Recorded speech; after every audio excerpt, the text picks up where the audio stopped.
सजात्म स्वरूप परम गुरु शुद्ध चैतन्य स्वामी ने नमः। हो गई वैराग्य की वर्षा, पर वर्षा हो और उसमें हम न नहाएं, उसका लाभ न ले पाए तो वो वर्षा भी हमारे लिए बेकार है। पूर्णतः तो बेकार नहीं की जाती, कोई भी क्रिया पूर्णतः बेकार नहीं होती, कहीं न कहीं टच करती है। ये तो कहना पड़ता है कि आप ज्यादा से ज्यादा काम करें, कोई चीज बेकार नहीं जाती। यदि आप शुष्क ज्ञानी भी है, क्रिया जड़ भी है, उभयाभासी भी है, तो भी वो बेकार नहीं जाएगी, कोई भी क्रिया बेकार नहीं जाएगी। परंतु सही समझकर यदि हम जो कर रहे हैं उसको यथार्थ रूप से करें तो क्यों न वही क्रिया हमें हमारे लिए काम की बन जाए। इस अपेक्षा से उसे बेकार कहा जाता है। अब हम इसलिए कहते हैं कि बेकार नहीं, क्योंकि हम भी पहले क्रिया जड़ ही थे। 2010 तक जब तक ये मार्ग नहीं मिला था, मोक्ष मार्ग प्रकाशक नहीं मिला था, सामायिक प्रतिक्रमण, पूजा पाठ, घर देरासर था, सब कुछ था, सारी क्रियाएं कर ली, उद्यान सब कर लिए, आइंदी लोड़ियां कर ली, सब कर लिया। तो क्रिया जड़ थे और उस क्रिया को धर्म मान रहे थे। तो जीव कहीं न कहीं सब इसमें से ही आगे आते हैं। कोई आसमान से तो टपकता नहीं है कि आसमान से टपक गया और सम्यक दर्शन पा लिया और केवल ज्ञान पाके मोक्ष में चला गया। भवो भवों की आराधना है। तो हमें अब जो हुआ उसी का उपयोग करके, उसी का सहारा लेकर अपने जीवन को अब जो मिल रहा है उसको आगे बढ़ाने में उसका उपयोग करना है। जैसे आपको पोषण करने की आदत है, परिश्रम सहन करने की आदत है, तो हम कहेंगे अब और पोषण डबल करो। आपको भूखे रहने की आदत है तो अब रहो, लेकिन उसको धर्म मत मानो। अब भूख लगेगी तो भेदज्ञान करो, मच्छर काटेंगे तो भेदज्ञान करो। आप बिना चप्पल चल रहे और गर्मी लग रही है, कांटा चुभ रहा है, तो वहां भेदज्ञान करो कि ये जो सारा कुछ हो रहा है किसको हो रहा है? जड़ पुद्गल को हो रहा है, मुझे कहाँ कुछ हो रहा है, मैं उसे जान रहा हूं। अब वेदना और वेदन, वेदना करने वाला भिन्न है और वेदन करने वाला भिन्न है। वेदना जीव जड़ पुद्गल में हो रही है, उसका वेदन जीव कर रहा है, लेकिन जीव कह रहा है वेदना मुझे हो रही है। तो मान्यता को बदलना है। वेदना मुझे नहीं हो रही है, किसको हो रही है? शरीर में हो रही है, उसका उपाय करो। हम नहीं कहेंगे अभी आपकी यदि चारित्र की कमजोरी है तो भले उपाय करो, लेकिन हर चीज ये इस बात का इतनी सिर्फ जागृति रखनी है, इतना विचार तो हम कर ही सकते हैं।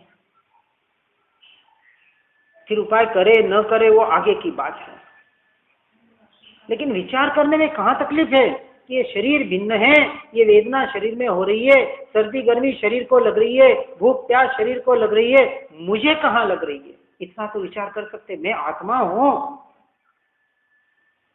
हाँ अनुभव मैं कर रहा हूं, अनुभव जड़ नहीं करता है। तो बस इतना भी विचार कर लिया तो आपने भेद ज्ञान कर लिया। और होए क्या भेद ज्ञान?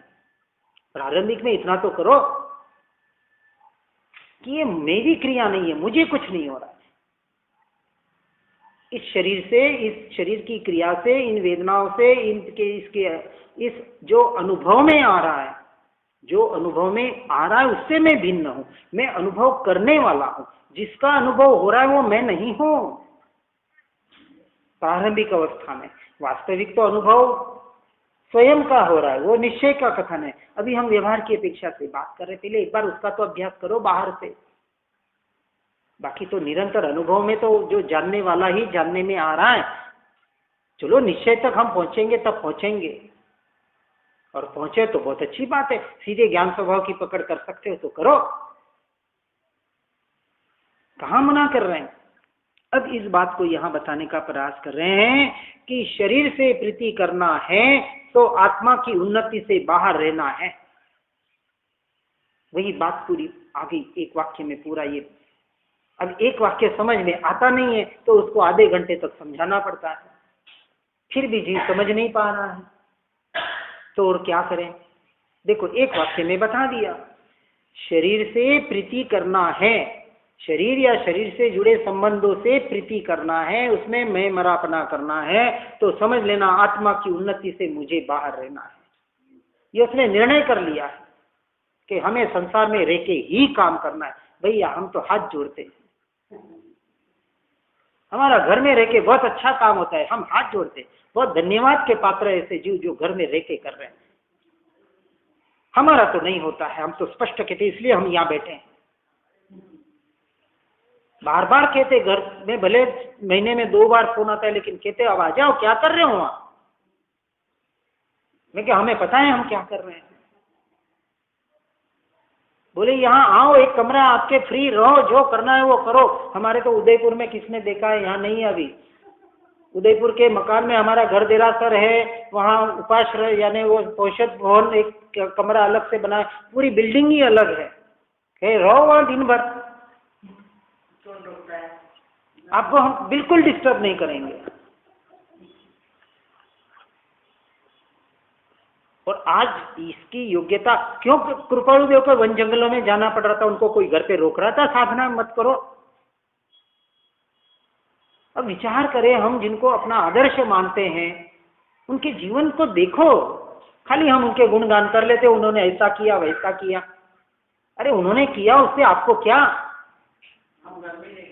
हाँ, हम घर में रह के कर लेंगे तो करो, हम हाथ जोड़ते हैं भाई। और है निहाल सिंह भी सुगानी है, वैसे रह के कर सकते हो तो करो। पूरे दिन में नहीं, महीने महीने तक घर वालों का मुंह भी नहीं देखे और घर में रहो। किया उन्होंने, सामने एक एक पुरुष आदर्श है हमारे। हाँ, तो चलो घर में रह के। अब कांजी स्वामी ने भी उनको एक भवावतारी बताया और कहते हम तो 4 भाव के बाद वाले हैं, तो वो हमारे से आगे है। घर में रह के नहीं, ऐसा नहीं कह रहे, लेकिन अपनी योग्यता को देखो, क्या अपन घर में रह के कर पा रहे हैं? कितने विकल्प आ रहे हैं। अरे कुछ नहीं, खाना खाने जाते हो, 5 जने सामने बैठते तो कितने विकल्प हो जाते। कहते हैं अपने आप को ठग रहे हैं और कुछ नहीं कर रहे हैं। यही बात यहाँ कह रहे हैं कि जिसे शरीर से प्रीति करनी है उसे आत्मा की उन्नति से बाहर रहना है। उन्नति करनी हो तो, मोक्ष मार्ग पर आगे बढ़ना हो तो, क्योंकि जो कोई शरीर के काम के करने में जाग रहा है वह त्यागने योग्य, वह करने योग्य के विचार से शून्य मन वाला होता हुआ आत्मा के कार्य में अपना वर्तन नहीं रखता है, रख ही नहीं सकता। यहाँ बाहर की तो छोड़े, शरीर की बात बता रहे हैं कि यदि शरीर में भी एकत्व है, और जिसका शरीर में एकत्व है उसका संसार में एकत्व है, जिसका संसार में एकत्व है उसका शरीर में एकत्व है, उसे यदि आत्मा की सच्ची रुचि नहीं हुई है। आत्मा की रुचि का अर्थ क्या? कि परद्रव्य पर भाव से संपूर्णतः अरुचि, उसे कहा आत्मा की रुचि। अभी वो रुचि ही नहीं जग पा रही है हमारी। ये मनुष्य जन्म मिला स्वयं को जानने के लिए मिला। ये बच्चे पैदा करना नहीं, बड़ा करना नहीं, घर गृहस्थी संभालना नहीं, शरीर को संभालना, और सब पता है, सबको पता है। बार बार सुन रहे, समझ रहे हैं सब कुछ। यहाँ अकेला आया था और अकेला जाने वाला है। अरे भैया, जो साथ में कर्म लाया था, जो यहाँ निर्जरा करनी थी और उन कर्मों का बोझा कम करके जो जाना था, अब वो भाता साथ में बढ़ा के ले जा रहा है। अरे पोटली जो साथ में लाया था कर्मों की, और यहाँ तो स्पष्ट कहा है कि जब तक सम्यक दर्शन नहीं है, स्व संवेदन प्रत्यक्ष अपनी आत्मा की अनुभूति नहीं है, तब तक जीव के निरंतर कर्म का बंध हो रहा है। ये दर्शन मोह का अनंतानुबंधी। जब तक आत्मा का, तो पहले जो काम करना है वो पहले क्यों न करें? एक बार वो अनंतानुबंधी तो बंद करें, फिर बाकी के तो अपने आप हो जाएंगे। ये मिथ्यात्व, ये अज्ञान दशा जो अनंतानुबंधी कषायों का बंध करा रहा है, कर्मों का बंध करा रहा है। बाकी निगोदिया के कौन से कर्म बंध है, कौन सी कषाएं हैं? हाय मरा, हाय जन्मा, अरे जन्मा, अरे मरा, अरे जन्मा, अरे मरा, मैं जन्मा, मैं मरा, निरंतर चल रहा है वहां जन्म मरण। और वो मान रहा है मैं जन्म रहा हूं और मैं मर रहा हूं। ये मान्यता ही तो उसको बंद करा रही है, और हमें भी तो करा रही है। फिर मनुष्य बन के ये सुन के क्या किया? इसलिए अपने आत्मा के प्रयोजन को जो सिद्ध करना चाहता है उसको सदा ही शरीर का मोह छोड़ देना चाहिए। इसके बगैर इलाज नहीं है। अरे शरीर का मोह तो यहाँ कह रहे हैं, लेकिन शरीर का मोह तो हम कहते अंत में छोड़ो भले, लेकिन संसारियों का तो मोह छोड़ो एक बार। क्यों घर जाने की इच्छा होती है? कोई मजबूरी हो बात अलग है, लेकिन जिसकी मजबूरी नहीं है उसको कहीं वहां जाने की जरूरत नहीं है। और मजबूरी में जाना पड़े तो अपना काम पक्का करके फिर जाना, और वहां अपना ये जो काम कर रहे हैं वो करते रहना, उसका प्रयास करना। स्वाध्याय, सत्संग, आज तो मोबाइल, यूट्यूब, अपने पास बहुत साधन है, किसके पास भी हो जाए भाई, चलो कोई यूट्यूब लगा दिया, कोई सत्संग लगा दिया, तो सुनते सुनते अपना काम करें।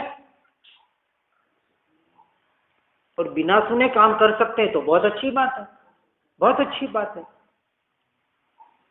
पर कहते कि चलो अभ्यास नहीं होता है तो हम जब काम में होते तो काम में उपयोग चला जाता है, अपने में नहीं रह पाते।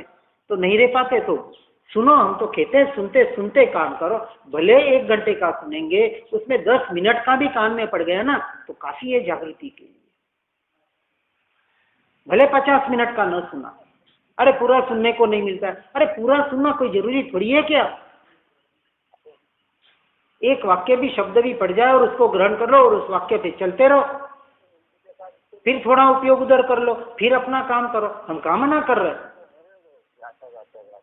कृपालु देव जैसे ही ग्राहक जाता फट से अपनी दुकान खोल के बैठ जाते। कौन सी दुकान अपनी?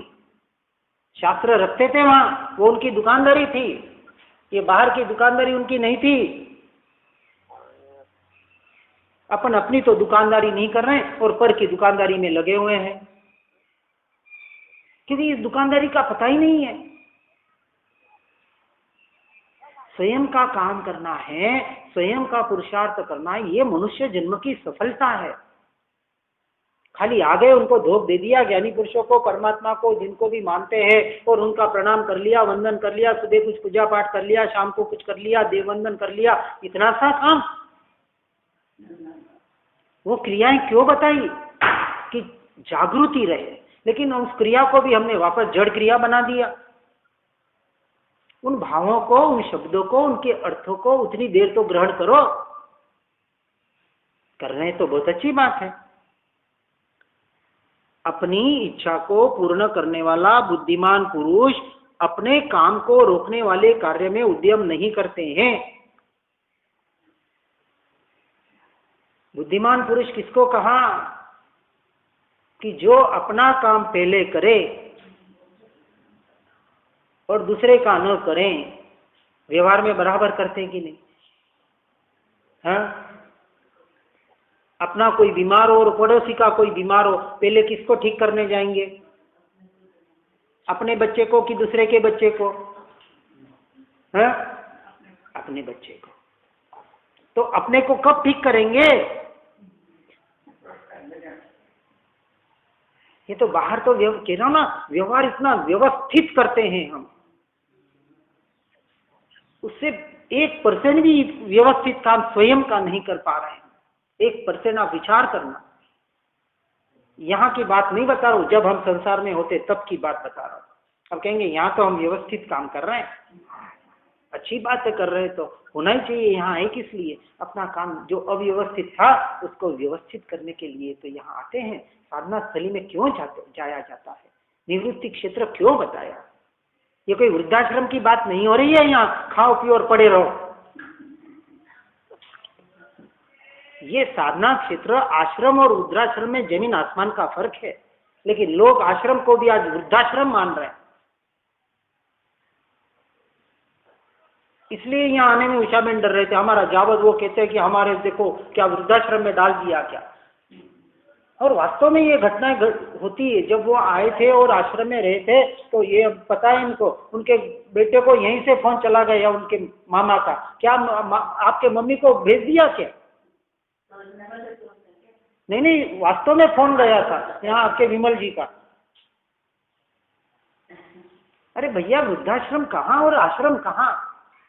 ये साधना स्थली है, टाइम पास करने के स्थली नहीं है ये आज जितने भी आश्रम बने हैं, कृपालु देव के कहो, कांजी स्वामी के कहो, या और जो भी अपने अपने मार्ग के, उसको वृद्धाश्रम मत बनाओ। फिर भी वृद्ध लोग ही वहां आएंगे, हमें पता है, सब आएंगे, अच्छी बात है। जनरली देखो, जनरली अब आ गए, 1 साल तो बचा है सीनियर सिटीजन होने में,